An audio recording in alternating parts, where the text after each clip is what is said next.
Apaan sih, demi apa? Iya, dia nyanyi. Aku bukan boneka gitu. Coba dia tag video itu. Iya. Sumpah. Iya. Assalamualaikum. Waalaikumsalam. Gimana semuanya, sehat ya hari ini? Sehat, Bu. Sudah makan kan tadi istirahat? Udah, Bu. Sama Ibu juga udah makan, udah kenyang. Berarti semua semangat ya hari ini. Nggak boleh ada yang lemes.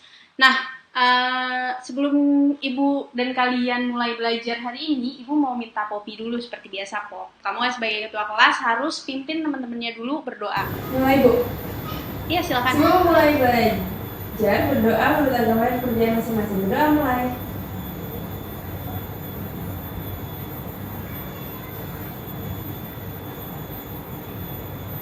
Selesai, salam. Assalamualaikum warahmatullahi wabarakatuh. Waalaikumsalam warahmatullahi wabarakatuh. Terima kasih, Poppy.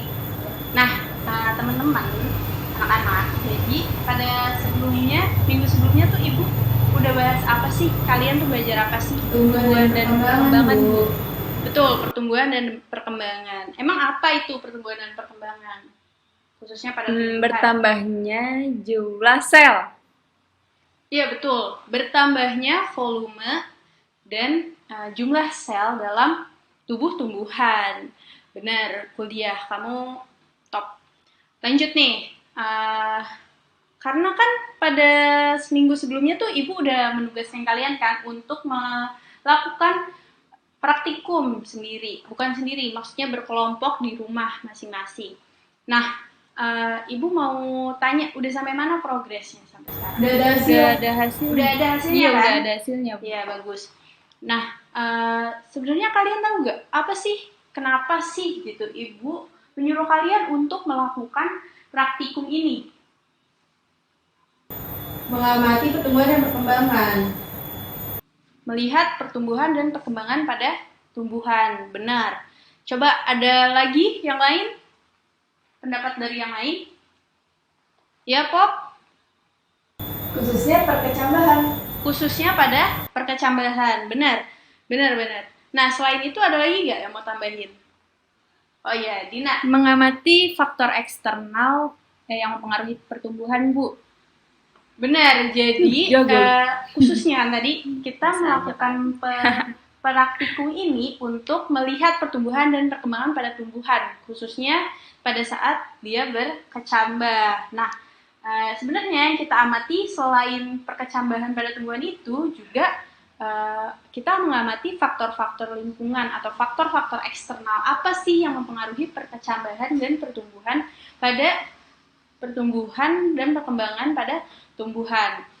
Nah, kita pakai apa kemarin? Kalian pakai apa? Kacang hijau, Bu. Jadi sekelas sepakat ya? Iya. Pakai kacang hijau. Bagus. Nah, karena kan udah ada hasilnya. Kemarin Ibu udah sampaikan kan ke Poppy melalui WhatsApp kalau kalian harus menuliskan atau membuat laporan hasil praktikum kalian di PPT. Ya, bagus. Berarti udah semua. Jadi hari ini siap kalau misalnya Ibu suruh ke depan ya dan mempresentasikan hasil praktikum kalian. Oke. Sebelumnya Ibu mau tanya dulu nih. Kalian tahu kan faktor-faktor eksternal yang mempengaruhi pertumbuhan dan perkembangan pada tumbuhan itu apa aja? Kemarin kita udah bahas tuh, kalian juga sempat berdiskusi. Apa aja tuh?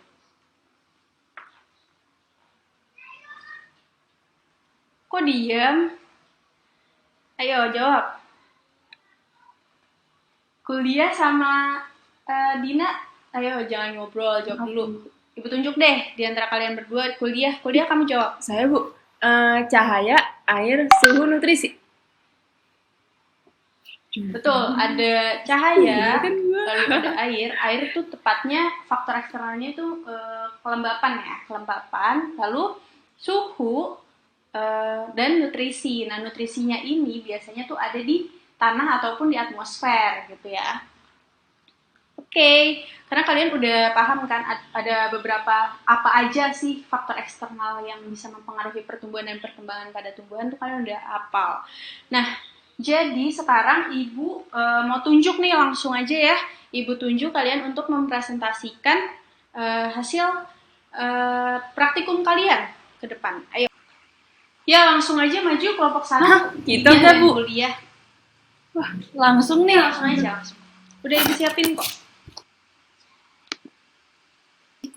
Jadi kita bahas pengaruh cahaya pada pertumbuhan. Jadi yang kalian Ya, amatin Bu. cahaya. Oke. Ada pendahuluan, bisa baca sendiri, ada pendahuluan. Terus ada tujuan juga, ada 2, bisa baca sendiri ya teman-teman. Skip aja. Lalu ada alat dan bahan, kita pakai gelas plastik, kapas, sama kacang hijau. Metode pertama dengan kacang hijau, lalu Oh, menarik. Kalian rendam dulu. Semua sama di sini. ya Bu, sama semua. Oke, Poppy dan Bianca sama. Selanjutnya kita tanam bijinya ke kapas, lalu disimpan satu di luar, satu di kolong tempat tidur. Masuk ke hasil kesimpulan. Hasilnya yang Ya dia hasil kesimpulannya tinggi tanamannya yang tempat gelap lebih tinggi dibanding yang di tempat terang. berarti yang kalian amatin tinggi tanamannya gitu untuk mengukur pertumbuhan. Iya Bu. Kalau jumlah daun kalian nggak sama? Sama Bu. Dia jumlahnya 2.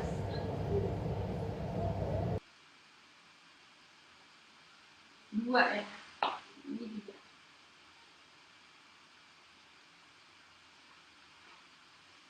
Terus apa lagi yang kalian amatin? Lanjut masuk, ini di gambar kelihatan warna daunnya beda. Di dalam kuning, sedikit, tapi yang di luar hijau lebar.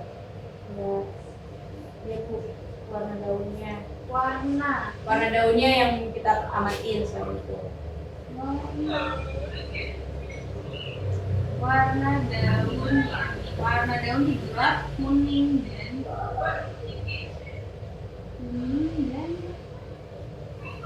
sempit ya. Lebar. Oke, kalau di sini daun hijau lebar. Sip. Jadi daunnya hijau dan lebar di tempat terang. Nah, sebelumnya kalian udah tahu gak kenapa, apa sih yang bisa menyebabkan dia lebih panjang, di tempat gelap lebih panjang tapi daunnya kuning, sedangkan di terang lebih pendek dan sedangkan daunnya hijau? Ada faktor lain, misalnya faktor internal kayak hormon gitu, bukan sih Bu kalau nggak salah? Benar. Ini karena ada pengaruh hormon. Betul. Pengaruh hormon. Kalian tahu nggak hormonnya apa? Hormon auksin Bu. Betul, Bianca betul sekali. Hormon auksin. Jadi, kenapa di tumbuhan yang disimpan di kondisi gelap lebih panjang dibandingkan di kondisi terang? Karena ada hormon auksin yang cara kerjanya dipengaruhi oleh cahaya. Sebenarnya gimana sih cara kerjanya auksin nih? Kenapa bisa dia dipengaruhi sama cahaya? Ya, Poppy.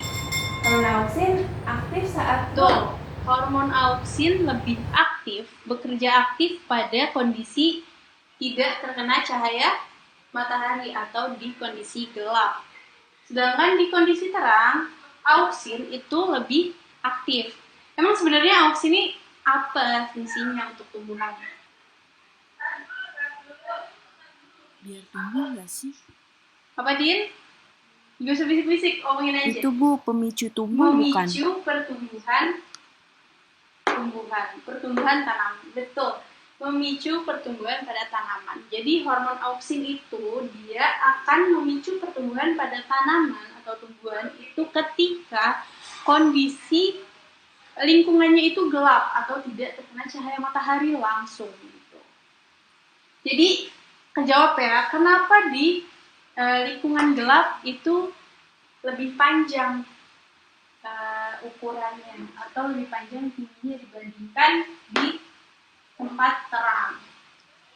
Problem solved. Sekarang ke poin yang ketiga nih. Kenapa warna daunnya kuning.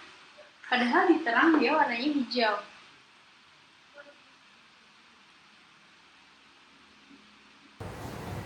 Ayo, Bianca kakinya ya di bawah. Ayo, naikkan. Kloroplas kan? Oke. Karena ada pertanyaan dari aku dengar, dari ibu dengar dari kuliah. Tuh, Kloroplas Bu. Tinggal fotosintesis. Kamu kenapa kloroplas kenapa berperan di sini? Karena kloroplas penting buat fotosintesis. Betul, dia berperan di fotosintesis. Yang mana terjadinya itu di daun kan fotosintesis. Nah, fotosintesis itu perlu apa sih? Cahaya Bu. Cahaya. Perlu cahaya. Sedangkan di kondisi gelap nggak ada cahaya, jadi kloroplas atau klorofil yang ada di dalam kloroplas itu tidak berfungsi karena nggak ada cahaya. Makanya kenapa di kondisi gelap ini mengalami warna daun yang kuning dan pucat, terus nggak lebar. Sedangkan di terang klorofilnya itu aktif karena cahaya matahari. Right, betul. Ada yang tahu istilah etiolasi? Berhubungan sama pertumbuhan, Bu. Iya, Bi, berkaitan sama pertumbuhan dan perkembangan pada tumbuhan. Berkaitan sama cahaya, Bu. Iya, benar. Berkaitan sama cahaya. Ayo, ada yang bisa jawab? Ada yang ingat gak? Iya, kuliah. Kondisi pertumbuhan di tempat gelap. Betul, kondisi pertumbuhan tanaman di tempat gelap. Jadi, etiolasi itu adalah peristiwa atau kondisi di mana tumbuhan itu mengalami pertumbuhan yang sangat cepat di kondisi gelap. Tapi dengan catatan, batangnya tidak kokoh. Lalu, warna daunnya itu kuning dan pucat. Beda sama yang di tempat terang gitu. Nah, tadi kan kita ada bahas tentang kloroplas dan klorofil ya. Karena di lingkungan yang gelap, kloroplas atau klorofilnya itu tidak aktif karena nggak ada cahaya matahari. Nah, jadi karena tidak atau kurangnya kondisi cahaya matahari itu disebut etioplas gitu. Kondisi di mana kloroplas tidak mendapat cahaya matahari secara langsung gitu. Jadi etioplasnya lebih banyak, jumlah etioplasnya banyak mengalami warna atau perubahan warna daun jadi kuning gitu. Nah, tadi di gambarnya Dina dan Kuliah kan kita bisa lihat tuh tanaman yang atau kecambah yang di dalam ruangan atau di tempat gelap itu lebih layu tuh sampai ke bawah gitu kan batangnya, dia tidak kokoh gitu. Jadi mengalami etiolasi. Oke, cukup. Din dan Kuliah, silakan duduk. Jadi tepuk tangan dulu untuk Kuliah dan. Terima kasih ya. Ya, lanjut aja sekarang ke kelompok 2, Poppy dan Bianca. Assalamualaikum warahmatullahi wabarakatuh. Waalaikumsalam warahmatullahi wabarakatuh. Jadi kami kelompok 2 akan mempresentasikan pengaruh air terhadap pertumbuhan kacang hijau. Ini sama outline-nya kayak kelompok 1. Iya, sama kayak yang tadi. Kayak Dina. Jadi ini kita ada metode sama tadi alat dan bahannya pakai gelas plastik, terus kapas. Selain itu kita juga Coba disemain tangan Bu. Oh, iya. Oh, kalian juga coba di tanah. Iya Bu, itu aja di meja. Oh, itu. Oke, nanti dibahas ya. Bu, selanjutnya ini diberi air satunya tidak. Jadi variabelnya pemberian air dan tidak ada pemberian air. Iya, kalau hasilnya diberi air lebih tinggi, yang juga bukan ya? Lebih tinggi. Oke. Masuk ke kesimpulan, jadi kesimpulannya yang diberi air itu lebih tinggi dibandingkan yang tidak, dan daunnya juga segar. Kalau yang nggak ada, yang nggak diberi air, daunnya layu dan gagal berkecambah gitu. Oh gitu, yang tidak diberi air cuma berhasil 2 yang berkecambah. Oke.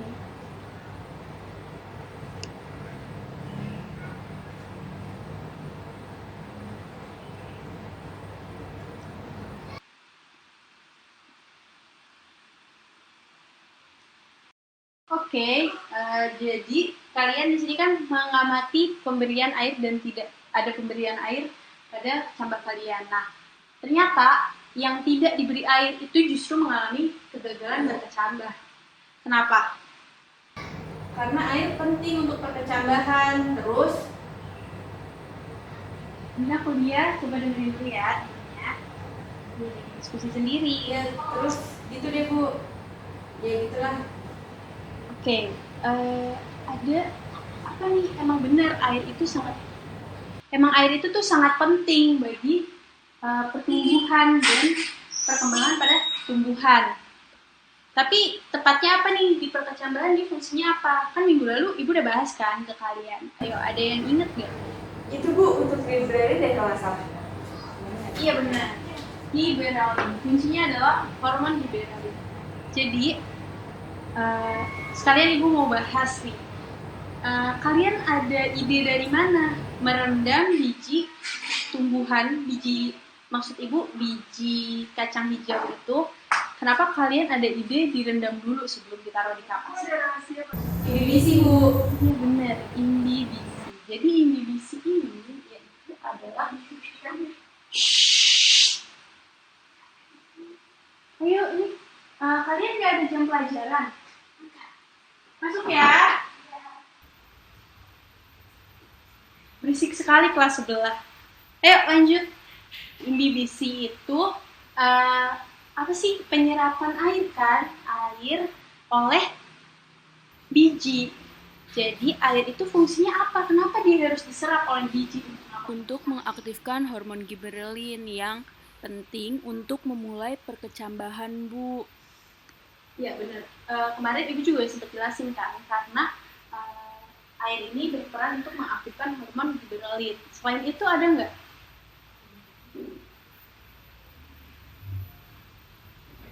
Iya kok. Air berperan untuk mengaktifkan sel-sel embrionik dari biji.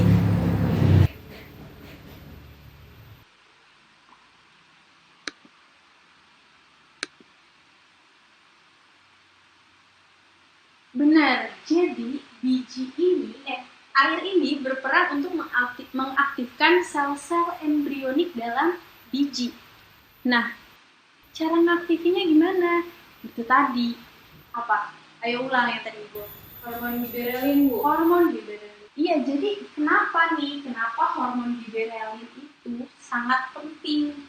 Kenapa dia harus Kayaknya hormon giberelin berfungsi memicu enzim. Betul. Enzim Bu. Hormon giberelin itu nanti akan memicu enzim yang disebut enzim amilase. Benar kok dia. Enzim amilase untuk memecah pati. Kenapa yang dipecah pati ya? Coba ada yang bisa jawab? Emang itu fungsinya kan Bu. Iya emang benar. Amilase itu fungsinya untuk memecah pati. Tapi emang nggak ada zat lain gitu selain pati. Kenapa segitu pentingnya pati untuk dipecah di biji? Bukankah ada zat lain gitu di biji? Karena biji sebenarnya terbanyak berkaitan masih berupa pati Bu. Ya.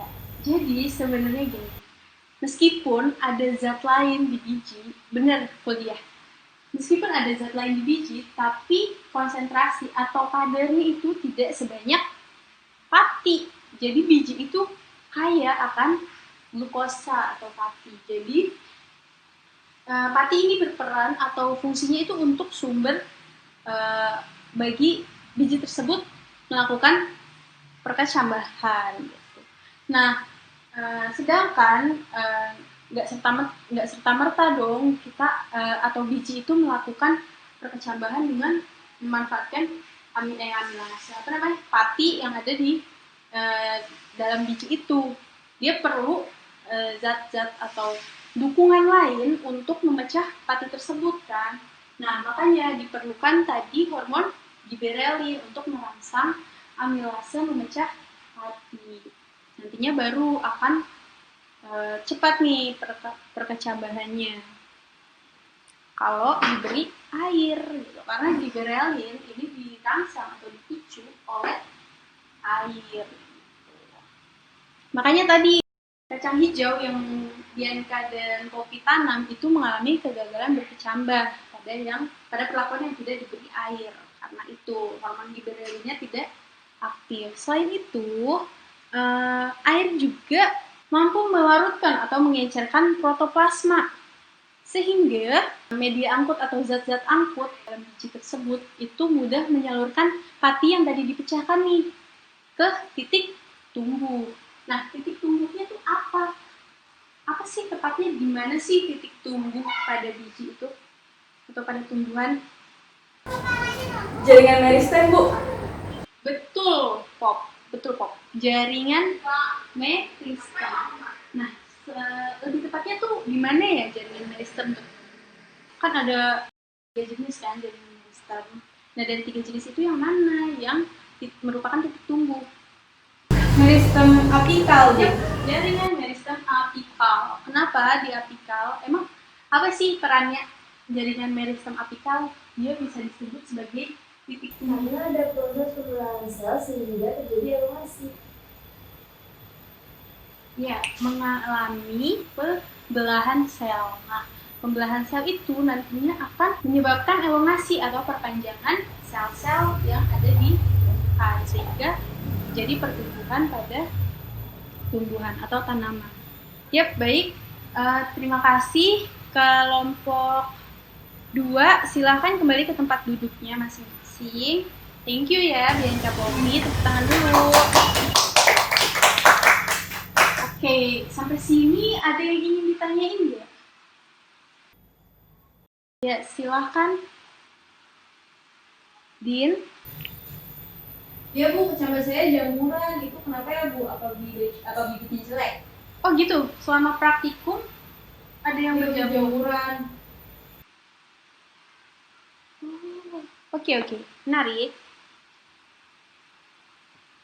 Jadi Dina nanya kenapa di kecambahnya tuh ada jamur. Coba ada yang bisa jawab gak kira-kira? Bu, jadi mungkin karena kapasnya terlalu lembab, Din. Jadi jamurnya tumbuh deh. Mungkin kamu ngasih airnya terlalu banyak.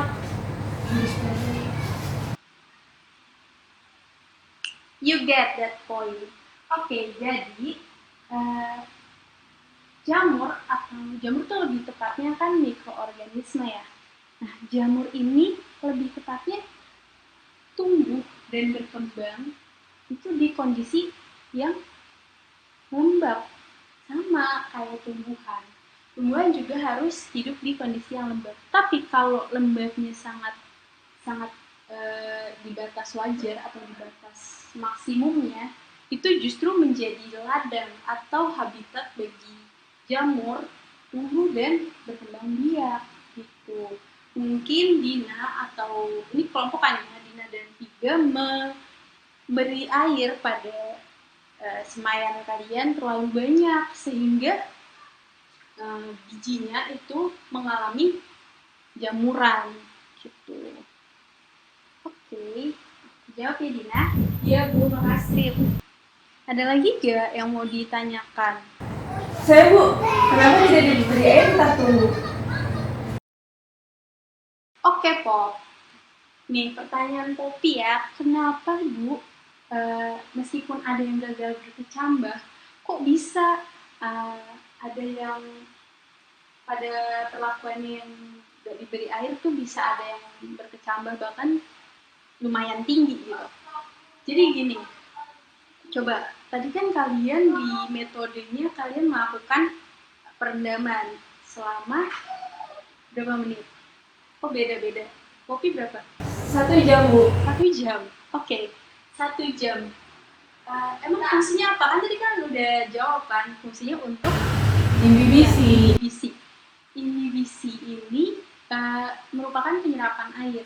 Nah, mungkin karena Poppy dan Bianca merendam bijinya terlalu lama, maka air yang diserap itu banyak sehingga mengaktifkan sel-sel embrionik yang ada di bijinya. Jadinya hormon giberelinnya meskipun tidak diberi air selama pengamatan, tetap aktif karena cukup menyerap air yang banyak selama perendaman. Gitu, Po. Oke, ada yang mau ditanya lagi? Cukup, Bu. Sudah cukup ya? Paham? Cukup, Bu. Ya, jadi sampai sini Ibu mau ulas balik nih. Ternyata dari pengamatan yang kita lakukan selama ini, kita jadi paham nih bahwa faktor-faktor eksternal itu bekerja sama faktor internal tumbuhan. Contohnya tadi apa? Hormon apa aja? Gibralin auksin. Ya, giberelin, auksin. Nah, ternyata gak cuma hormon. Iya, organnya juga daun. Di daun kan ada klorofil tadi. Nah, klorofil ini juga sangat dipengaruhi oleh cahaya. Makanya pada yang digelap tadi warna daunnya kuning gitu. Jadi kalau di tempat gelap tadi disebut pertumbuhannya itu disebut etioplasi karena batangnya tidak kokoh dan daunnya menguning gitu ya. Oke, Ibu rasa cukup ya untuk pertemuan kita hari ini. Semoga apa yang kita dapatkan atau kita pelajari hari ini bisa bermanfaat ke depannya bagi kita semua. Terus jangan lupa sampai rumah dipelajari lagi karena kan sebentar lagi kalian akan ujian nasional nih. Udah di tahap akhir gitu, mau masuk ke perkuliahan. Siap, Jadi Bu. harus lebih semangat lagi gitu ya belajarnya. Oke, Bu. Oke, terima kasih ya atas perhatian anak-anak hari ini. Terus jangan lupa hard copy atau bentuk fisiknya tadi laporan harus dikumpulin ke ibu minimal besok ya, minimal besok dan maksimal 2 hari kali ya setelah ini. Oke? Siap, Bu. Oke, makasih. Ibu cukupkan.